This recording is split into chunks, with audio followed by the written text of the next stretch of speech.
Welcome to Chandru Study Center. A starts from his office and walks 3 km towards north.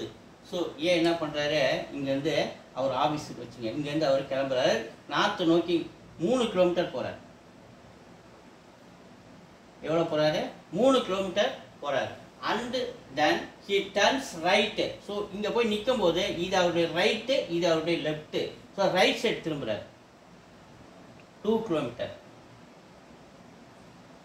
and walks 2 km and then again turns right and walks 5 km. அப்ப மறுபடியும் போகும்போது இது அவருடைய left, இது அவருடைய right. So ரைட்ல எவ்வளவு வராரு? 5 km வராரு. கவனிங்க, இது வந்து இது 3 km.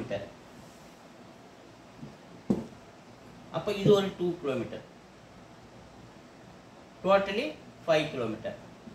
அப்ப then he turns right. அப்ப எவ்வளவு வராது? 5 km பயணிக்கிறாரு.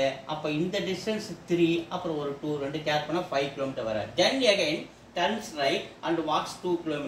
சோ வரும்போது இது அவருடைய லெஃப்ட், இது அவருடைய ரைட், இது அவருடைய லெஃப்ட், இது அவருடைய ரைட் சைடு திரும்புறாரு 2 km. திரும்பிட்டாரா? திரும்ப போகும்போது இது அவருடைய ரைட், இது அவருடைய லெஃப்ட். தென் again என்ன பண்றாரு? இங்க இருந்து அவர் ரைட்ல மறுபடியும் திரும்ப, இது லெஃப்ட் இது ரைட், மறுபடியும் ரைட் திரும்புறாரு 2 km.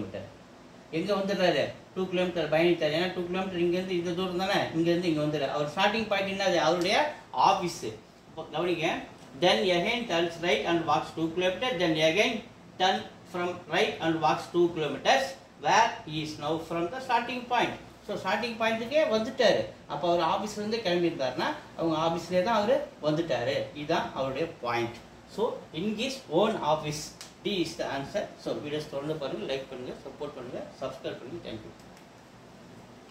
இது ஒரு புரிஞ்சுதாடா?